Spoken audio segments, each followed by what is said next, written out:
So good morning students. बच्चे ਆਪਾਂ physical and inorganic वाला पार्ट सारा ख़त्म कर चुके हैं। ठीक है। सो अपना कह सकते हैं कि मोर देन 90% सिलेबस ख़त्म हो चुके हैं। ਹੁਣ ਜਸਟ ਇੱਕ ਮਤਲਬ ਰਹਿੰਦ ਖੂੰਦ ਜੀ ਬਚੀ ਹੈ। ਸੋ ਆਪਾਂ ਅੱਜ ਆਰਗੈਨਿਕ ਵਾਲਾ ਪਾਰਟ ਸਟਾਰਟ ਕਰਾਂਗੇ, ਜਿਹੜਾ ਕਿ ਮੇਨਲੀ ਆਪਾਂ ਨੂੰ +2 ਵਿੱਚ ਹੀ ਆਂਦਾ ਹੈ। +1 ਦੇ ਵਿੱਚ ਜਸਟ ਇੰਟਰੋਡਕਟਰੀ ਪਾਰਟਸ ਨੇ ਆਰਗੈਨਿਕ ਦੇ, ਜਿਹੜੇ ਆਪਾਂ ਆਲਰੇਡੀ ਕੁਝ ਹੱਦ ਤੱਕ 10th ਲੈਵਲ ਤੱਕ ਕਰਕੇ ਆਨੇ ਆ in the chapter carbon and its compounds. ਠੀਕ ਹੈ ਨਾ। ਤਾਂ ਮਤਲਬ ਆਰਗੈਨਿਕ ਦਾ ਜਿਹੜਾ ਡਿਟੇਲ ਹੈ, ਜਿਹੜਾ ਮੇਜਰ ਪੋਰਸ਼ਨ ਹੈ, ਬਲਕੀ ਪੋਰਸ਼ਨ ਹੈ, ਉਹ ਸਾਰਾ 10+2 ਚ ਹੈ। 10+2 ਦੇ ਵਿੱਚ ਜਿੱਦਾਂ ਕਿ ਆਪਣੀਆਂ 2 ਬੁੱਕਸ ਹੁੰਦੀਆਂ ਨੇ, ਤਾਂ ਜਿਹੜੀ ਸੈਕੰਡ ਬੁੱਕ ਹੈ ਉਹ totally belongs to organic chemistry. ਠੀਕ ਹੈ ਨਾ। ਤਾਂ ਆਪਣਾ +2 ਦੇ ਵਿੱਚ ਮੇਨਲੀ ਆਰਗੈਨਿਕ ਦਾ ਪਾਰਟ ਆਉਂਦਾ ਹੈ। +1 ਦੇ ਵਿੱਚ ਆਪਾਂ ਨੂੰ ਮੇਨਲੀ ਆਉਂਦਾ ਫਿਜ਼ੀਕਲ ਤੇ ਇਨਆਰਗੈਨਿਕ, ਜੋ ਕਿ ਆਪਾਂ ਕਵਰ ਕਰ ਚੁੱਕੇ ਹਾਂ। ਤਾਂ ਆਪਣਾ ਮੋਟਿਵ ਇਹੀ ਹੋਣਾ ਚਾਹੀਦਾ ਹੈ ਕਿ ਆਪਾਂ ਲਗਭਗ ਮਤਲਬ ਮੰਨ ਕੇ ਚੱਲੋ ਕਿ ਦੀਵਾਲੀ ਤੱਕ ਆਰਗੈਨਿਕ ਕੈਮਿਸਟਰੀ ਵੀ ਕੰਪਲੀਟ ਕਰਕੇ ਆਪਣਾ ਸਿਲੇਬਸ ਵਾਈਂਡ ਅਪ ਕਰ ਦਈਏ। ਫਿਰ ਆਪਣੇ ਕੋਲੇ ਹੈਲਦੀ 2-3 ਮਹੀਨੇ ਹੋਣਗੇ, 3 ਮਹੀਨੇ for revision for our exams. ठीक है ना। सो बच्चे देखो, जो ऑर्गेनिक केमिस्ट्री है it is basically called a chemistry of hydrocarbons. इसनों आप बच्चे केमिस्ट्री ऑफ हाइड्रोकार्बन्स बोलते हैं। एंड हाइड्रोकार्बन्स जेडे हुंदे ने they are of 2 types, saturated and unsaturated. ठीक है। ਹੁਣ ਦੇਖੋ ਬੱਚੇ, ਜਿਹੜੇ ਸੈਚੂਰੇਟਡ ਹੁੰਦੇ ਨੇ they are called alkanes, unsaturated ones are called alkenes and alkynes. ठीक है। सो सैचूरेटेड ਕਿਹੜੇ ਹੈ? ਐਲਕੇਨਸ। ਅਨਸੈਚੂਰੇਟਡ ਕਿਹੜੇ ਆ ਬੱਚੇ? ਐਲਕੀਨਸ ਐਂਡ ਐਲਕਾइंस। ਐਲਕੇਨਸ ਆਪਾਂ ਕਿਸ ਨੂੰ ਬੋਲਦੇ ਆ? ਜਿਨ੍ਹਾਂ ਦੇ ਵਿੱਚ there are carbon carbon single bonds only. ਠੀਕ ਹੈ। ਐਲਕੀਨਸ ਕੀ ਹੁੰਦੇ ਆ ਬੱਚੇ? ਜਿਨ੍ਹਾਂ ਦੇ ਵਿੱਚ there is at least 1 carbon carbon double bond. So alkenes ਕੀ ਹੁੰਦੇ ਨੇ? ਜਿਨ੍ਹਾਂ ਦੇ ਵਿੱਚ ਐਟਲੀਸਟ ਇੱਕ ਕਾਰਬਨ ਕਾਰਬਨ ਸਿੰਗਲ ਬੌਂਡ ਹੁੰਦਾ ਹੈ। ठीक है ना, घट्टो घट एक। And similarly alkynes which have at least 1 carbon carbon triple bond बच्चे। ठीक है ना, जिस दे विच घट्टो घट एक carbon carbon triple bond present हुंदा। ठीक है ना। डन। नाउ सो हुन बेसिकली देखो, इत्थों तक सारे बच्चों को पता होंगे कि अपने कोल ऑर्गेनिक कैमिस्ट्री नूं आपां कैमिस्ट्री ऑफ हाइड्रोकार्बन्स बोलते हैं। हाइड्रोकार्बन्स की होंगे ने? Compounds of carbon and hydrogen. They are of 2 types, saturated ते अनसैचूरेटेड। सैचूरेटेड नूं आपां एल्केन्स बोलते हैं, अनसैचूरेटेड नूं एल्कीन्स ते एल्काइंस। एल्केन्स की होंगे ने? जिन्हां च कार्बन कार्बन सिंगल बॉन्ड्स होंगे ने। एल्कीन्स की होंगे ने? Double bond. ते एल्काइंस की होंगे ने? जिन्हां च एटलीस्ट एक की होवे ट्रिपल बॉन्ड बच्चे, है ना।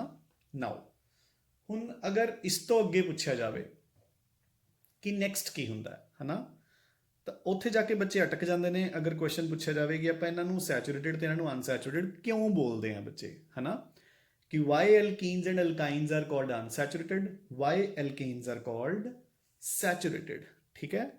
तो देखो बच्चे, सैचूरेटेड ते अनसैचूरेटेड का मतलब ही की हुंदा है? सैचूरेटेड ते अनसैचूरेटेड का मतलब हुंदा है,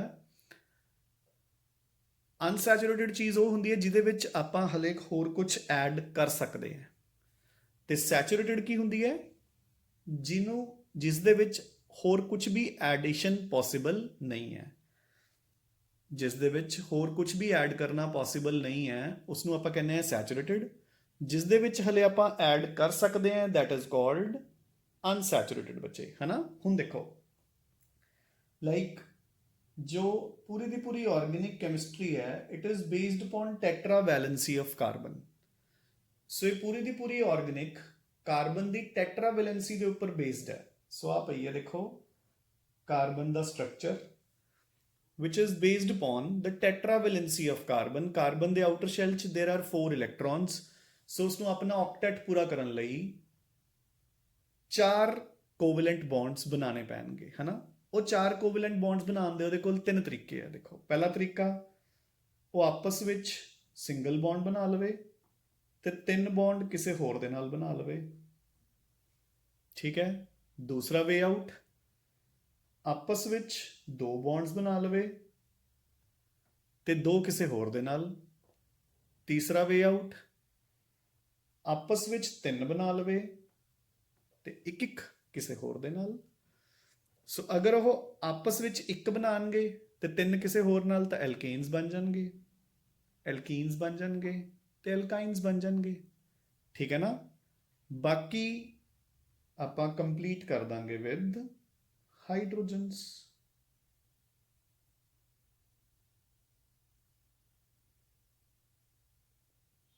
ਸਮਝ ਗਏ ਨਾ ਬੱਚੇ? ਠੀਕ ਹੈ। ਆਪਾਂ ਉਸੇ ਚੀਜ਼ ਤੇ ਆਵਾਂਗੇ ਕਿ ਆਪਾਂ ਉਹਨਾਂ ਨੂੰ ਸੈਚੂਰੇਟਿਡ ਤੇ ਅਨਸੈਚੂਰੇਟਿਡ ਕਿਉਂ ਕਹਿੰਦੇ ਆ, ਠੀਕ ਹੈ ਨਾ। ਸੋ ਦੇਖੋ, ਹੁਣ ਅਗਰ ਮੈਂ ਤੁਹਾਨੂੰ ਪੁੱਛਾਂ ਕਿ ਜਿਹੜਾ ਆਹ ਵਾਲਾ ਕਾਰਬਨ ਹੈ, ਇਸ ਕਾਰਬਨ ਦੇ ਕਿੰਨੇ ਸਿਗਮਾ ਤੇ ਕਿੰਨੇ ਪਾਈ ਬੌਂਡਸ ਹੈ? ਸੋ ਇੱਧਰ 1 ਸਿਗਮਾ, ਇੱਧਰ ਵੀ 1 ਸਿਗਮਾ, ਸੋ 2 ਸਿਗਮਾ ਹੋ ਗਏ। So there are 2 sigma 2 pi bonds. ਇੱਥੇ ਬੱਚੇ 1 2 ਤੇ 3 sigma, so 3 sigma and 1 pi bond. And ਇੱਥੇ all the 4 are ਸਿਗਮਾਸ। ਹੁਣ ਅਗਰ ਮੈਂ ਤੁਹਾਨੂੰ ਨੈਕਸਟ ਕੁਐਸਚਨ ਪੁੱਛਾਂ ਕਿ ਸਿਗਮਾ ਤੇ ਪਾਈ ਬੌਂਡ ਚੋਂ ਕਿਹੜਾ ਜ਼ਿਆਦਾ ਸਟਰੋਂਗ ਹੁੰਦਾ ਬੱਚੇ? Sigma bond is a stronger bond. ਜੋ ਸਿਗਮਾ ਬੌਂਡ ਹੁੰਦਾ ਹੈ ਉਹ ਪਾਈ ਬੌਂਡ ਦੇ ਮੁਕਾਬਲੇ ਜ਼ਿਆਦਾ ਸਟਰੋਂਗ ਬੌਂਡ ਹੁੰਦਾ ਹੈ, ਇਹ ਤਾਂ ਆਪਾਂ ਨੂੰ ਪਤਾ ਹੈ ਨਾ। ਤਾਂ ਜਦੋਂ ਸਿਗਮਾ ਬੌਂਡ ਜ਼ਿਆਦਾ ਸਟਰੋਂਗ ਹੁੰਦਾ ਹੈ ਤਾਂ ਬੱਚੇ ਹਰ ਇੱਕ ਪਾਈ ਬੌਂਡ ਦੀ ਟੈਂਡੈਂਸੀ ਹੋਏਗੀ ਕਿ ਉਹ ਸਿਗਮਾ ਬੌਂਡ ਦੇ ਵਿੱਚ ਕਨਵਰਟ ਹੋ ਜਾਵੇ, ਠੀਕ ਹੈ ਨਾ। ਸੋ ਜਿਹੜੇ ਐਲਕੀਨਸ ਤੇ ਐਲਕਾਈਨਸ ਨੇ, ਇਹਨਾਂ ਦੀ there is very strong tendency कि they should get converted into a sigma bond, alkanes. So देखो, ध्यान नाल देखो,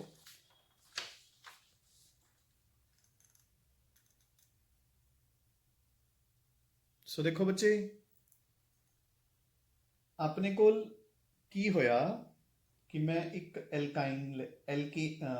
एल्कीन लई, ठीक है, मैं उसनू हाइड्रोजन ਦਿੱਤੀ। ਤੁਹਾਨੂੰ ਕੁਝ ਵੀ ਕਰਨ ਦੀ ਲੋੜ ਨਹੀਂ, ਦੋਨੋਂ ਕਾਰਬਨਸ ਦੇ ਉੱਪਰ ਇੱਕ ਇੱਕ ਹਾਈਡਰੋਜਨ ਨਾਲ ਦੀ ਨਾਲ ਐਡ ਹੋਗੀ ਤੇ ਜਿਹੜੀ ਐਲਕੀਨ ਸੀ it got converted into an alkane. So addition ਹੋਗੀ ਕਿ ਨਹੀਂ ਹੋਗੀ? ਤੇ ਐਡੀਸ਼ਨ ਹੋਣ ਤੋਂ ਬਾਅਦ ਦੇਖੋ ਧਿਆਨ ਨਾਲ, ਪਾਈ ਬੌਂਡ ਖਤਮ ਹੋ ਗਿਆ, ਯਾਨੀ ਕਿ ਸੈਚੂਰੇਟ ਹੋ ਗਿਆ, ਠੀਕ ਹੈ। ਸਿਮਿਲਰਲੀ ਅਗਰ ਤੁਸੀਂ ਐਲਕੀਨ ਦੀ ਬਜਾਏ ਐਲਕਾਈਨ ਲਈ ਹੁੰਦੀ ਤੇ ਉਸਨੂੰ ਹਾਈਡਰੋਜਨ ਦਿੱਤੀ ਹੁੰਦੀ, ਪਹਿਲਾਂ ਇੱਕ ਹਾਈਡਰੋਜਨ ਐਡ ਹੋ ਜਾਂਦੀ ਤੇ ਟ੍ਰਿਪਲ ਬੌਂਡ ਤੋਂ ਕੀ ਬਣ ਜਾਂਦਾ? Double bond. ਫਿਰ ਦੂਸਰੀ ਹਾਈਡਰੋਜਨ ਐਡ ਹੋ ਜਾਂਦੀ, ਚਾਹੇ ਇਕੱਠੀਆਂ ਕਰ ਦੋ ਇੱਕੋ ਸਟੈਪ ਦੇ ਵਿੱਚ, ਤੇ ਡਬਲ ਬੌਂਡ ਤੋਂ ਕੀ ਬਣ ਜਾਂਦਾ ਬੱਚੇ? Single bond. Again edition.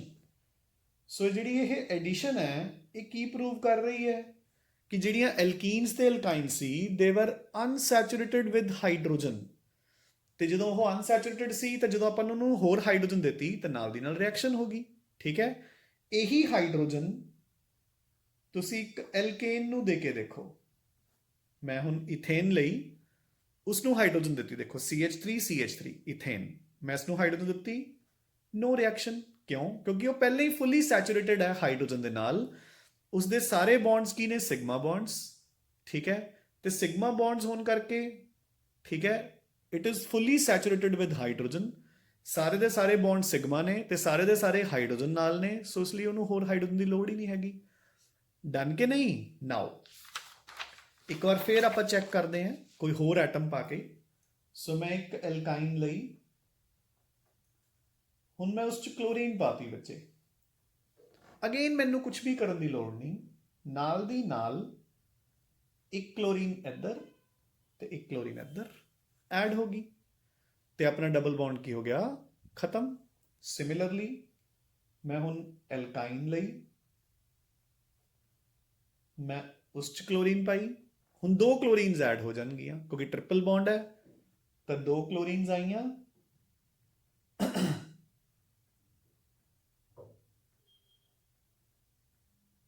ਤਾਂ ਦੋ ਕਲੋਰੀਨ ਐਟਮ ਇੱਕ ਪਾਸੇ ਲੱਗ ਗਏ, ਦੋ ਕਲੋਰੀਨ ਐਟਮ ਇੱਕ ਪਾਸੇ ਲੱਗ ਗਏ, ਤੇ ਸੈਚੂਰੇਸ਼ਨ ਹੋ ਗਈ। ਮੇਰੀ ਗੱਲ ਸਮਝ ਆਈ ਕਿ ਨਹੀਂ ਰਜੇ? ਹੁਣ ਇਹੀ ਅਗਰ ਮੈਂ ਐਲਕੇਨ ਲਵਾਂ ਤੇ ਮੈਂ ਉਸ ਚ ਕਲੋਰੀਨ ਪਾਵਾਂ, ਹੁਣ ਕੀ ਹੋਊਗਾ ਬੱਚੇ? ਸੋ ਕੀ ਆਨਸਰ ਆ ਰਿਹਾ ਦਿਮਾਗ 'ਚ? ਹਾਂਜੀ, ਤੇ ਤੁਹਾਡੇ ਦਿਮਾਗ 'ਚ ਇਹੀ ਆਇਆ ਨਾ ਕਿ ਸਰ ਹੁਣ ਤਾਂ ਕੋਈ ਰਿਐਕਸ਼ਨ ਨਹੀਂ ਕਿਉਂਕਿ ਉਹ ਸੈਚੂਰੇਟਡ ਹੈ। ਨੋ ਡਾਊਟ ਉਹ ਸੈਚੂਰੇਟਡ ਹੈ, ਬਟ ਬੱਚੇ ਹੁਣ ਕੀ ਹੋਊਗਾ? ਹੁਣ ਜਿਹੜੀ ਕਲੋਰੀਨ ਹੈ, ਹੁਣ ਆਪਾਂ ਹਾਈਡਰੋਜਨ ਨਹੀਂ ਨਾ ਪਾਈ ਇਹਦੇ ਵਿੱਚ, ਉਹ ਹਾਈਡਰੋਜਨ ਦੇ ਨਾਲ ਸੈਚੂਰੇਟਡ ਹੈ। ਹੁਣ ਕਲੋਰੀਨ ਇੱਕ ਹਾਈਡਰੋਜਨ ਨੂੰ ਕੱਢੂਗੀ ਬਾਹਰ ਤੇ ਉਸ ਦੀ ਜਗ੍ਹਾ ਤੇ ਆ ਜਾਊਗੀ ਖੁਦ ਇੱਕ ਕਲੋਰੀਨ ਦੇ ਨਾਲ ਇੱਕ ਹਾਈਡਰੋਜਨ ਬਾਹਰ, ਉਸ ਹਾਈਡਰੋਜਨ ਦੀ ਜਗ੍ਹਾ ਤੇ ਦੂਸਰੀ ਕਲੋਰੀਨ ਆ ਗਈ। ਸੋ ਕਿਹੜੀ ਰਿਐਕਸ਼ਨ ਸ਼ੁਰੂ ਹੋਗੀ? ਸਬਸਟੀਟਿਊਸ਼ਨ। ਠੀਕ ਹੈ ਨਾ? ਮੇਰੀ ਗੱਲ ਸਮਝ ਗਏ ਨਾ? ਜਦੋਂ ਆਪਣੇ ਕੋਲੇ ਸਪੇਸ ਪੂਰੀ ਖਤਮ ਹੋ ਜਾਂਦੀ ਹੈ, ਫਿਰ ਆਪਾਂ ਨੇ ਸਬਸਟੀਟਿਊਸ਼ਨ ਸ਼ੁਰੂ ਹੋ ਜਾਂਦੀ ਹੈ। ਦੇਖੋ, ਲੈਟ ਇਟ ਬੀ ਕਿ ਜਸਟ ਇੱਕ ਐਗਜ਼ਾਮਪਲ ਸੋਚੋ ਕਿ ਆਪਣੇ ਕੋਲ ਇੱਕ ਕ੍ਰਿਕਟ ਟੀਮ ਦੇ ਵਿੱਚ 11 ਪਲੇਅਰਸ ਹੁੰਦੇ ਨੇ। ਸਪੋਜ਼ ਅਗਰ ਮੇਰੇ ਕੋਲੇ 9 ਪਲੇਅਰਸ ਰੈਡੀ ਹੈ, ਤਾਂ ਅਗਰ 10th ਪਲੇਅਰ ਆਊਗਾ ਉਹ ਐਡ ਹੋ ਜਾਊਗਾ, 11th ਪਲੇਅਰ ਆਊਗਾ ਉਹ ਵੀ ਐਡ ਹੋ ਜਾਊਗਾ। ਹੁਣ ਅਗਰ 12th ਪਲੇਅਰ ਆਊਗਾ, ਉਹਦੇ ਕੋਲ ਦੋ ਆਪਸ਼ਨਸ ਹੈ। ਅਗਰ ਤਾਂ ਉਹਨੂੰ ਜ਼ਿਆਦਾ ਵਧੀਆ ਖੇਲਣਾ ਨਹੀਂ ਆਉਂਦਾ ਤਾਂ ਉਹ ਬਾਹਰ ਹੀ ਰਹੂਗਾ, ਨੋ ਰਿਐਕਸ਼ਨ। ਅਗਰ ਉਹਨੂੰ ਵਧੀਆ ਖੇਲਣਾ ਆਉਂਦਾ ਹੈ ਤਾਂ ਜਿਹੜੇ ਪਹਿਲਾਂ 11 ਨੇ ਉਹਨਾਂ ਚੋਂ ਮੈਂ ਇੱਕ ਨੂੰ ਬਾਹਰ ਕੱਢ ਦੂੰਗਾ ਤੇ ਉਹਨੂੰ ਅੰਦਰ ਲੈ ਆਉਂਗਾ। ਸੋ ਸਬਸਟੀਟਿਊਸ਼ਨ ਸ਼ੁਰੂ ਹੋ ਗਈ। ਠੀਕ ਹੈ ਨਾ? ਸੋ ਜਿਹੜੇ ਐਲਕੀਨਸ ਤੇ ਐਲਕਾਈਨਸ ਨੇ, being ਅਨਸੈਚੂਰੇਟਡ, they will show edition reactions. ਉਹਨਾਂ ਦੀਆਂ ਐਡੀਸ਼ਨਸ ਹੋਣਗੀਆਂ ਤੇ ਪਾਈ ਬੌਂਡ ਖਤਮ ਹੋ ਜਾਣਗੇ। ਠੀਕ ਹੈ? ਤੇ ਜਿਹੜੇ ਐਲਕੇਨਸ ਨੇ, ਬੀਇੰਗ ਸੈਚੂਰੇਟਡ ਕੰਪਾਊਂਡਸ, ਉਹਨਾਂ 'ਚ ਐਡੀਸ਼ਨ ਤਾਂ ਪੋਸੀਬਲ ਨਹੀਂ। ਉੱਥੇ ਸਿਰਫ ਇੱਕੋ ਹੀ ਪੋਸੀਬਿਲਿਟੀ ਹੈ ਕਿ they will show substitution reactions. ਠੀਕ ਹੈ ਨਾ ਬੱਚੇ? ਇਹ ਸਿਰਫ ਮੈਂ ਤੁਹਾਨੂੰ ਜਨਰਲ ਪਾਰਟ ਇੱਕ ਵਾਰ ਦੱਸਿਆ, ਆਪਾਂ ਇਹਨਾਂ ਰਿਐਕਸ਼ਨਸ ਤੇ ਬਾਅਦ ਵਿੱਚ ਵਾਪਸ ਆਵਾਂਗੇ। ਠੀਕ ਹੈ ਨਾ? ਸੋ ਹੁਣ ਮੈਂ ਤੁਹਾਨੂੰ ਇਹਦਾ ਜਸਟ ਮੈਂ ਤੁਹਾਨੂੰ ਇੱਕ ਦੱਸਿਆ ਕਿ ਆਰਗੈਨਿਕ ਕੈਮਿਸਟਰੀ ਦੇ ਵਿੱਚ ਆਪਾਂ ਨੇ ਹਾਈਡਰੋਕਾਰਬਨਸ ਪੜ੍ਹਨੇ ਆ। ਠੀਕ ਹੈ ਨਾ? ਸੋ ਨਾਓ ਵੀ ਸ਼ੈਲ ਸਟਾਰਟ, ਬਿਲਕੁਲ ਸਟਾਰਟਿੰਗ ਤੋਂ। ਸੋ ਦੇਖੋ ਬੱਚੇ, ਸਭ ਤੋਂ ਪਹਿਲਾਂ ਇੱਕ ਸਾਇੰਟਿਸਟ ਸੀਗਾ ਬਰਜ਼ੀਲੀਅਸ। ਠੀਕ ਹੈ? Berzelius gave a vital force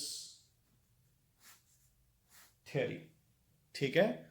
ਬਰਜ਼ੀਲੀਅਸ gave a vital force theory. Vital force theory ਕੀ ਹੁੰਦੀ ਹੈ? ਦੇਖੋ ਬੱਚੇ, ਮਤਲਬ ਜਿੱਦਾਂ ਆਪਾਂ ਵੈਸੇ ਨਹੀਂ, ਆਪਾਂ ਮਤਲਬ ਕੋਈ ਮਾਈਥੋਲੋਜੀਕਲ ਸੀਰੀਅਲਸ ਦੇਖਦੇ, ਜਾਂ ਵੈਸੇ ਵੀ ਚਲੋ ਕਈ ਬੰਦੇ ਬੜੇ ਰਿਲੀਜੀਅਸ ਹੁੰਦੇ ਨੇ, ਹਨਾ? ਤਾਂ ਆਪਾਂ ਜਿੰਨੀ ਦੇਰ ਤੱਕ ਸਾਇੰਸ ਕੋਲ ਕਿਸੇ ਚੀਜ਼ ਦੀ ਐਕਸਪਲੇਨੇਸ਼ਨ ਨਹੀਂ ਬਣਦੀ, ਉਨੀ ਦੇਰ ਤੱਕ ਆਪਾਂ ਉਸ ਚੀਜ਼ ਨੂੰ ਕਿਵੇਂ ਕਹਿ ਦਿੰਦੇ ਆ ਕਿ ਉਹ ਕਿਵੇਂ ਹੋ ਰਹੀ ਹੈ, ਕਿ ਇੱਕ ਅੰਦਰੂਨੀ ਸ਼ਕਤੀ ਹੈ, ਇੱਕ ਅੰਦਰੂਨੀ ਤਾਕਤ ਹੈ ਜਿਹੜੀ ਕਿ ਉਸ ਕੰਮ ਨੂੰ ਅੰਜਾਮ ਕਰ ਰਹੀ ਹੈ, ਹਨਾ? ਚਾਹੇ ਆਪਾਂ ਉਸ ਨੂੰ ਪਰਮਾਤਮਾ ਬੋਲ ਲਓ, ਚਾਹੇ ਆਪਾਂ ਕੋਈ ਅੰਦਰੂਨੀ ਤਾਕਤ ਬੋਲ ਲਓ, ਕੁਝ ਮਰਜ਼ੀ ਬੋਲ ਲਓ, ਜਿੰਨੀ ਦੇਰ ਤੱਕ ਆਪਣੇ ਕੋਲ ਉਹਦਾ ਕੋਈ ਪ੍ਰੂਫ ਨਹੀਂ ਹੈ ਕਿ ਉਹ ਕੰਮ ਕਿਵੇਂ ਹੋ ਰਿਹਾ ਹੈ, ਤਾਂ ਉਨੀ ਦੇਰ ਤੱਕ ਆਪਾਂ ਇਹੀ ਕਵਾਂਗੇ ਕਿ ਉਸ ਨੂੰ ਰੱਬ ਕਰ ਰਿਹਾ ਹੈ, ਹਨਾ?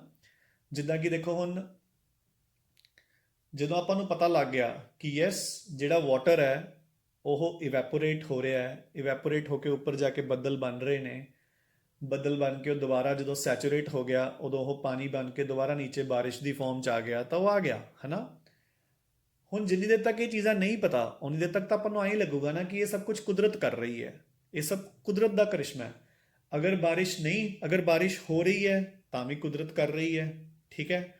ਅਗਰ ਬਾਰਿਸ਼ ਨਹੀਂ ਹੋ ਰਹੀ ਤਾਂ ਵੀ ਕੁਦਰਤ ਨਹੀਂ ਕਰ ਰਹੀ। ਠੀਕ ਹੈ ਨਾ? ਜਦਕਿ ਹੁਣ ਅੱਜ ਦੀ ਡੇਟ 'ਚ ਆਪਾਂ ਨੂੰ ਪਤਾ ਹੈ ਕਿ ਬਾਰਿਸ਼ ਵਗੈਰਾ ਘੱਟ ਹੋਣ ਦੇ ਰੀਜ਼ਨਸ ਕੀ ਨੇ। ਆਪਾਂ ਕਹਿੰਦੇ ਕਿ ਡੀਫੋਰੈਸਟੇਸ਼ਨ ਹੋ ਰਹੀ ਹੈ, ਪੋਲਿਊਸ਼ਨ ਵੱਧ ਰਿਹਾ ਹੈ, ਜਿਹਦੇ ਕਰਕੇ ਮੀਂਹ ਕਣੀ ਘਟੀ ਜਾ ਰਿਹਾ ਹੈ। ਅਦਰਵਾਈਜ਼ ਲੋਕੀ ਰੱਬ ਨੂੰ ਬਲੇਮ ਕਰਦੇ ਆ। ਠੀਕ ਹੈ ਨਾ?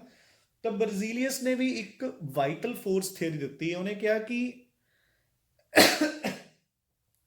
ਦੇਖੋ ਬੱਚੇ, ਬੇਸਿਕਲੀ ਆਰਗੈਨਿਕ ਕੈਮਿਸਟਰੀ ਹੈ ਹੀ ਕੀ? ਦੇਖੋ, ਆਰਗੈਨਿਕ ਕੈਮਿਸਟਰੀ ਕਿੱਥੋਂ ਬਣਦੀ ਹੈ? ਅੱਜ ਆਫਲਾਈਨ ਕਲਾਸ ਦੇ ਵਿੱਚ ਵੀ ਇੱਕ ਬੱਚੇ ਨੇ ਡਾਊਟ ਪੁੱਛਿਆ ਸੀ ਕਿ ਸਰ ਬੇਸਿਕਲੀ ਆਰਗੈਨਿਕ ਤੇ ਇਨਆਰਗੈਨਿਕ 'ਚ ਫਰਕ ਕੀ ਹੈ? ਤਾਂ ਜਿਹੜੀ ਕੈਮਿਸਟਰੀ, ਜਿਹੜੇ ਕੈਮੀਕਲਸ ਜਿਹੜੀਆਂ ਚੀਜ਼ਾਂ ਆਪਣੇ ਆਰਗਨਸ ਚ ਮਤਲਬ ਲਿਵਿੰਗ ਟਿਸ਼ੂਜ਼ ਚ ਮਿਲਦੀਆਂ ਪਲਾਂਟਸ ਐਂਡ ਐਨੀਮਲਸ, ਉਹਨਾਂ ਦੀ ਸਟੱਡੀ ਨੂੰ ਆਪਾਂ ਕੀ ਕਹਿੰਦੇ ਆ, ਆਰਗੈਨਿਕ ਕੈਮਿਸਟਰੀ। ਤੇ ਜਿਹੜੀਆਂ ਲੈਬ ਚ ਬਣਦੀਆਂ ਨੇ ਉਹਨਾਂ ਨੂੰ ਆਪਾਂ ਕਹਿੰਦੇ ਆ ਇਨਆਰਗੈਨਿਕ ਕੈਮਿਸਟਰੀ। ਠੀਕ ਹੈ ਨਾ। ਤਾਂ ਹੁਣ ਦੇਖੋ, ਬਰਜ਼ੀਲੀਅਸ ਇੱਕ ਸਾਇੰਟਿਸਟ ਸੀਗਾ, ਉਸਨੇ ਕਿਹਾ ਵੀ ਜੋ ਕੁਝ ਵੀ ਦੇਖੋ ਆਪਣੀ ਲਿਵਿੰਗ ਬੋਡੀਜ਼ 'ਚ ਹੋ ਰਿਹਾ ਹੈ, ਐਨੀਮਲਸ ਦੇ ਵਿੱਚ, ਪਲਾਂਟਸ ਦੇ ਵਿੱਚ, ਹਨਾ, ਕਿ ਉਹ ਗਰੋ ਕਰ ਰਹੇ ਨੇ ਤੇ ਉਦੋਂ ਬਾਅਦ ਐਨੀਮਲਸ ਪਲਾਂਟਸ ਨੂੰ ਖਾ ਰਹੇ ਹੈ, ਹਿਊਮਨ ਬੀਇੰਗ ਵੀ ਚਲੋ ਖਾ ਰਹੇ ਹੈ, ਹਨਾ, ਫਿਰ ਆਪਾਂ ਨੂੰ ਤਾਕਤ ਮਿਲ ਰਹੀ ਹੈ, એનર્ਜੀ ਮਿਲ ਰਹੀ ਹੈ। ਇਹ ਸਭ ਕੁਝ ਕਿਵੇਂ ਹੋ ਰਿਹਾ ਹੈ? ਮਤਲਬ there is a vital force, ਇੱਕ ਅੰਦਰੂਨੀ ਸ਼ਕਤੀ ਹੈ ਜੋ ਆਪਾਂ ਨੂੰ ਕੰਮ ਕਰਨ ਦੀ ਤਾਕਤ ਦੇਈ ਜਾ ਰਹੀ ਹੈ। ਠੀਕ ਹੈ ਨਾ। ਨਾਓ, ਇਸ ਵਾਈਟਲ ਫੋਰਸ ਥਿਊਰੀ ਨੂੰ ਕਦੋਂ ਝਟਕਾ ਲੱਗਿਆ? ਇੱਕ ਸਾਇੰਟਿਸਟ ਸੀਗਾ ਬੱਚੇ, ਵੋਹਲਰ। ਠੀਕ ਹੈ, ਇੱਕ ਜਰਮਨ ਸਾਇੰਟਿਸਟ ਸੀ ਵੋਲਰ। ਤਾਂ ਵੋਲਰ ਐਕਚੁਅਲ 'ਚ ਕੀ ਕਰ ਰਿਹਾ ਸੀ? Wohler was trying to produce ammonium cyanide by reacting potassium cyanide and ammonium sulfate। ठीक है ना। सो देखो, दोनों K ਨੂੰ सल्फेट ਨਾਲ ਮਿਲਾ ਕੇ K2SO4 ਬਾਹਰ ਨਿਕਾਲ ਦੋ ਤੇ ਅਮੋਨੀਅਮ ਸਾਇਨਾਈਡ ਬਣ ਗਿਆ। ਠੀਕ ਹੈ ਬੱਚੇ। ਦੇਖੋ ਨਾ, ਜਦੋਂ ਵੀ ਕੋਈ ਚੀਜ਼ ਦੀ ਸਟਾਰਟਿੰਗ ਹੁੰਦੀ ਹੈ, ਮੈਂ ਤੁਹਾਨੂੰ ਪਹਿਲਾਂ ਵੀ ਦੱਸ ਚੁੱਕਿਆ, ਤਾਂ ਉਹ ਹਮੇਸ਼ਾ ਬਾਈ ਚਾਂਸ ਹੀ ਹੁੰਦੀ ਹੈ, ਕਿਉਂਕਿ ਜਿਹੜੀ ਚੀਜ਼ ਬਾਰੇ ਆਪਾਂ ਨੂੰ ਪਤਾ ਹੀ ਨਹੀਂ, ਉਸ ਚੀਜ਼ ਨੂੰ ਆਪਾਂ ਲੱਭਣ ਦੀ ਕੋਸ਼ਿਸ਼ ਥੋੜੀ ਕਰਾਂਗੇ। ਠੀਕ ਹੈ ਨਾ। ਤਾਂ ਬਰਜ਼ੀਲੀਅਸ ਦੇ ਅਕੋਰਡਿੰਗ ਪਹਿਲਾਂ ਤਾਂ ਵਾਈਟਲ ਫੋਰਸ ਥਿਊਰੀ ਵੀ ਚੱਲ ਰਹੀ ਸੀਗੀ। ਤਾਂ ਇੱਕ ਸਾਇੰਟਿਸਟ ਸੀਗਾ ਵੋਲਰ, ਉਹ ਲੈਬ ਦੇ ਵਿੱਚ ਐਮੋਨੀਅਮ ਸਾਇਨਾਈਡ ਬਣਾਉਣ ਦੀ ਕੋਸ਼ਿਸ਼ ਕਰ ਰਿਹਾ ਸੀ। ਠੀਕ ਹੈ। ਤਾਂ ਦੇਖਿਆ ਉਸਨੇ ਕਿ ਜਿਹੜਾ ਐਮੋਨੀਅਮ ਸਾਇਨਾਈਡ ਹੈ, ਇਹ ਪਿਆ ਪਿਆ ਆਪਣੇ ਆਪ ਆਈਸੋਮਰਾਈਜ਼ ਕਰ ਗਿਆ ਇਨਟੂ ਦਿਸ ਕੰਪਾਊਂਡ। ਧਿਆਨ ਨਾਲ ਦੇਖੋ, ਦੋਨੋਂ ਆਈਸੋਮਰਸ ਹੈ, ਦੋਨਾਂ ਦੇ ਵਿੱਚ ਨੰਬਰ ਆਫ ਐਟਮਸ ਸੇਮ ਹੈ ਸਾਰੇ। ਦੇਖੋ ਇੱਧਰ ਨਾਈਟ੍ਰੋਜਨ ਕਿੰਨੇ ਆ ਆਪਣੇ ਕੋਲੇ?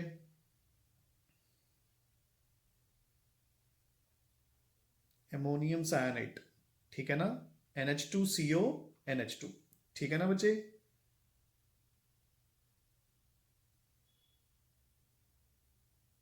ਸੌਰੀ, ਇੱਥੇ 2 ਨਹੀਂ ਆਊਗਾ ਬੱਚੇ, ਇਹਦੇ ਦੋ ਮੋਲੀਕਿਊਲਸ ਬਣ ਗਏ। ਠੀਕ ਹੈ ਨਾ ਬੱਚੇ, ਕਰੈਕਸ਼ਨ ਕਰ ਲਿਓ, ਐਮੋਨੀਅਮ ਸਾਇਨਾਈਡ NH4CNO। ਠੀਕ ਹੈ ਨਾ। ਸੋ ਹੁਣ ਦੇਖੋ, 2 ਨਾਈਟ੍ਰੋਜਨਸ ਹੈ, 2 ਬਣ ਗਏ, 4 ਹਾਈਡ੍ਰੋਜਨਸ ਹੈ, 4, 1 ਆਕਸੀਜਨ, 1 ਆਕਸੀਜਨ, 1 ਕਾਰਬਨ, 1 ਕਾਰਬਨ। ਬੱਚੇ ਕਰੈਕਟ ਕਰ ਲਿਓ, ਐਮੋਨੀਅਮ ਸਾਇਨਾਈਡ ਦਾ ਫਾਰਮੂਲਾ ਮੈਥੋਂ ਗਲਤੀ ਨਾਲ ਲਿਖਿਆ ਗਿਆ। ਠੀਕ ਹੈ, NH4CNO।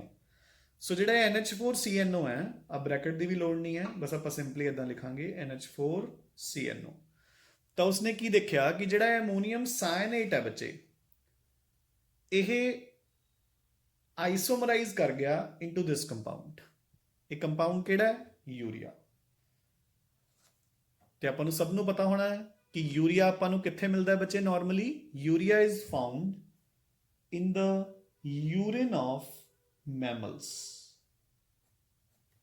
ਠੀਕ ਹੈ। ਮੈਮਲਸ ਕੀ ਹੁੰਦੇ ਨੇ? 4 ਲੱਤਾਂ ਵਾਲੇ ਪ੍ਰਾਣੀ। ਠੀਕ ਹੈ ਨਾ। ਜਿਵੇਂ ਇਨਸਾਨ ਵੀ ਇੱਕ ਮੈਮਲ ਹੈ। ਠੀਕ ਹੈ, ਕਿ ਹੌਲੀ ਹੌਲੀ ਬੈਕਬੋਨ ਸਿੱਧੀ ਹੋਣ ਨਾਲ ਆਪਾਂ 2 ਪੈਰਾਂ ਤੇ ਚੱਲਣ ਲੱਗ ਗਏ ਤੇ 2 ਲਿੰਬਸ ਨੂੰ ਆਪਾਂ ਐਜ਼ ਹੈਂਡਸ ਯੂਜ਼ ਕਰਨ ਲੱਗ ਗਏ। ਬਟ ਤੁਸੀਂ ਨਾਰਮਲੀ ਬਾਕੀ ਸਾਰੇ ਦੇਖੇ ਹੋਣੇ ਆ, ਜਿੰਨੇ ਵੀ ਐਨੀਮਲਸ ਹੈ, ਮੈਮਲਸ ਹੈ, ਦੇ ਆਲ ਯੂਜ਼ देयर 4 ਲਿੰਬਸ ਟੂ ਵਾਕ।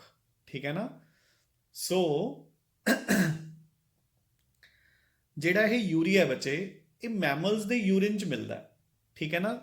ਤਾਂ ਫਿਰ ਜਿਹੜਾ ਵੋਲਰ ਹੈ, ਉਸ ਸਾਇੰਟਿਸਟ ਨੇ ਕਿਹਾ ਕਿ ਜੋ ਯੂਰਿਨ ਹੈ, ਸੌਰੀ ਜੋ ਯੂਰੀਆ ਹੈ, ਉਹ ਆਪਣੇ ਯੂਰਿਨ ਦੇ ਵਿੱਚ ਮਿਲਦਾ ਹੈ। ਇਟ ਮੀਨਸ ਜੋ ਹਿਊਮਨ ਬੋਡੀ ਦੇ ਵਿੱਚ ਬਣ ਰਿਹਾ ਹੈ ਐਜ਼ ਅ ਵੇਸਟ ਮਟੀਰੀਅਲ। ਠੀਕ ਹੈ। ਅਗਰ ਉਹ ਹੁਣ ਲੈਬ ਦੇ ਵਿੱਚ ਬਣ ਗਿਆ ਤਾਂ ਇਟ ਮੀਨਸ ਆਪਣੀ ਬੋਡੀ ਦੇ ਵਿੱਚ ਜੋ ਕੁਝ ਵੀ ਹੁੰਦਾ ਹੈ, that can also B manufactured in the lab. ਠੀਕ ਹੈ। ਉਹ ਸਾਰਾ ਕੁਝ ਹੀ ਆਪਾਂ ਲੈਬ ਦੇ ਵਿੱਚ ਬਣਾ ਸਕਦੇ ਹਾਂ। ਤਾਂ ਯਾਨੀ ਕਿ ਬਰਜ਼ੀਲੀਅਸ ਜਿਸਨੇ ਕਿਹਾ ਕਿ ਇਹ ਸਭ ਕੁਝ ਇੱਕ ਅੰਦਰੂਨੀ ਤਾਕਤ ਹੈ, ਇੱਕ ਅੰਦਰੂਨੀ ਸ਼ਕਤੀ ਹੈ ਜੋ ਕੁਝ ਇਹ ਕਰ ਰਹੀ ਹੈ, ਵੀ ਇਟ ਮੀਨਸ ਉਹ ਸਾਰੀਆਂ ਚੀਜ਼ਾਂ ਤਾਂ ਫਿਰ ਗਲਤ ਹੋ ਗਈਆਂ। ਠੀਕ ਹੈ ਨਾ। ਇਹ ਤਾਂ ਆਪਾਂ ਨੇ ਲੈਬ ਦੇ ਵਿੱਚ ਹੀ ਬਣਾ ਲਿਆ, ਤੇ ਅਗਰ ਯੂਰੀਆ ਲੈਬ ਦੇ ਵਿੱਚ ਬਣ ਸਕਦਾ ਹੈ ਤਾਂ ਬਾਕੀ ਚੀਜ਼ਾਂ ਵੀ ਲੈਬ ਦੇ ਵਿੱਚ ਈਜ਼ੀਲੀ ਪ੍ਰਿਪੇਅਰ ਹੋ ਸਕਦੀਆਂ ਬੱਚੇ। ਠੀਕ ਹੈ ਨਾ। ਸੋ ਦਿਸ ਵਾਸ ਦ ਸਟਾਰਟਿੰਗ ਆਫ ਆਰਗੈਨਿਕ ਕੈਮਿਸਟਰੀ, ਠੀਕ ਹੈ ਨਾ।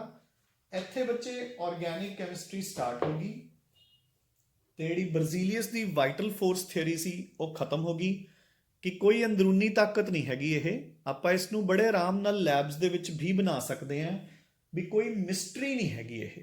ਯੂ ਗੈਟਿੰਗ ਅ ਪੁਆਇੰਟ, ਵੀ ਇਹ ਕੋਈ ਮਿਸਟੀਰੀਅਸ ਫੋਰਸ ਨਹੀਂ ਹੈ। ਇਹ ਸਾਰਾ ਕੁਝ ਗਿਵਨ ਹੈ ਤੁਹਾਡੀ ਬੁੱਕਸ ਦੇ ਵਿੱਚ ਪੇਜ ਨੰਬਰ 12.1 ਤੇ, ਜੋ ਆਪਣੀ ਦਿਨੇਸ਼ ਦੀ ਬੁੱਕ ਹੈ ਉਸਦੇ ਸੈਕੰਡ ਪਾਰਟ, ਠੀਕ ਹੈ, ਜਿਹੜਾ ਬਿਲਕੁਲ ਫਰਸਟ ਪੇਜ ਹੈ 12th ਚੈਪਟਰ ਦਾ, ਉਹਦੇ ਵਿੱਚ ਬਿਲਕੁਲ ਐਂਡ ਤੇ ਗਿਵਨ ਹੈ ਵਾਈਟਲ ਫੋਰਸ ਥਿਊਰੀ ਬਾਈ ਬਰਜ਼ੀਲੀਅਸ, ਠੀਕ ਹੈ ਬੱਚੇ। ਮੈਂ ਇਹ ਚੈਪਟਰ ਤੁਹਾਨੂੰ ਸਾਰਾ ਦਾ ਸਾਰਾ ਐਦਾਂ ਹੀ ਬੁੱਕਸ ਦੇ ਪੇजेस ਚੋਂ ਕਵਰ ਕਰਾਉਂਗਾ, ਤਾਂ ਕਰਕੇ ਜਿਹੜੇ ਬੱਚਿਆਂ ਕੋਲ ਇਹ ਵਾਲੀਆਂ ਬੁੱਕਸ ਨਹੀਂ ਹੈਗੀਆਂ, ਠੀਕ ਹੈ ਨਾ, ਉਹ ਬੁੱਕਸ ਜਾਂ ਤਾਂ ਪਰਚੇਜ਼ ਕਰੋ ਹੁਣ, ਜਾਂ ਪਰਚੇਜ਼ ਨਹੀਂ ਵੀ ਕੀਤੀਆਂ ਹੋਈਆਂ ਤਾਂ ਜ਼ੈਰੋਕਸ ਕਰਵਾ ਲਓ, ਠੀਕ ਹੈ ਨਾ। ਉਸ ਤੋਂ ਬਾਅਦ 12.4 ਨੰਬਰ ਪੇਜ ਤੇ ਆਪਾਂ ਨੂੰ ਗਿਵਨ ਹੈ ਟੈਟਰਾ ਵੈਲੈਂਸੀ ਆਫ ਕਾਰਬਨ। ਫਿਰ ਉਸ ਤੋਂ ਬਾਅਦ ਦੇਖੋ ਐਲਕੇਨ ਐਲਕੀਨ ਐਲਕਾਈਨ ਦੇ ਸਟਰਕਚਰਸ ਬਣਾਏ ਹੋਏ ਨੇ। ਚਲੋ ਇਹ ਸਭ ਕੁਝ ਤਾਂ ਆਪਾਂ ਬਾਅਦ ਚ ਕਰਾਂਗੇ, ਠੀਕ ਹੈ। ਅੱਜ ਮੈਂ ਤੁਹਾਨੂੰ ਸਿਰਫ ਇੱਕ ਇੰਟਰੋਡਕਸ਼ਨ ਦੇਣੀ ਸੀ ਅਬਾਊਟ ਆਰਗੈਨਿਕ ਕੈਮਿਸਟਰੀ। ਤੁਹਾਡੇ ਜਿਹੜੇ ਫਰੈਂਡਸ ਜਿਹੜੇ ਆਫਲਾਈਨ ਕਲਾਸਿਸ ਲਗਾਉਣ ਆਉਂਦੇ ਨੇ ਉਹ ਕੋਈ ਵੀ ਬੁੱਕ ਨਹੀਂ ਕੈਰੀ ਕਰਕੇ ਲੈ ਕੇ ਆਇਆ ਸੀ ਨਾਲ, ਤਾਂ ਕਰਕੇ ਅੱਜ ਜ਼ਿਆਦਾ ਕਵਰ ਨਹੀਂ ਕਰਵਾ ਪਾਇਆ, ਬਟ ਕੱਲ ਤੋਂ ਆਪਣਾ ਸਿਲੇਬਸ ਬਹੁਤ ਜਲਦੀ ਕਵਰ ਹੋਊਗਾ, ਕਿਉਂਕਿ ਮੈਂ ਸਾਰਾ ਸਿਲੇਬਸ ਮਤਲਬ ਦੀਵਾਲੀ ਤੋਂ ਪਹਿਲਾਂ ਪਹਿਲਾਂ ਮੈਂ ਕਵਰ ਕਰਵਾਉਣਾ ਚਾਹੁੰਦਾ, ਤਾਂ ਕਿ ਉਸ ਤੋਂ ਬਾਅਦ ਆਪਣੀ ਰਿਵੀਜ਼ਨ ਪੂਰੀ ਚੰਗੀ ਤਰ੍ਹਾਂ ਹੋ ਸਕੇ ਬੱਚੇ, ਠੀਕ ਹੈ ਨਾ। ਸੋ ਇੰਨਾ ਇੱਕ ਵਾਰ ਤੁਸੀਂ ਕਵਰ ਕਰ ਲਓ ਤੇ ਆਪਾਂ ਕੱਲ ਕੰਟੀਨਿਊ ਕਰਾਂਗੇ। ਥੈਂਕਸ ਅ ਲੋਟ ਬੱਚੇ।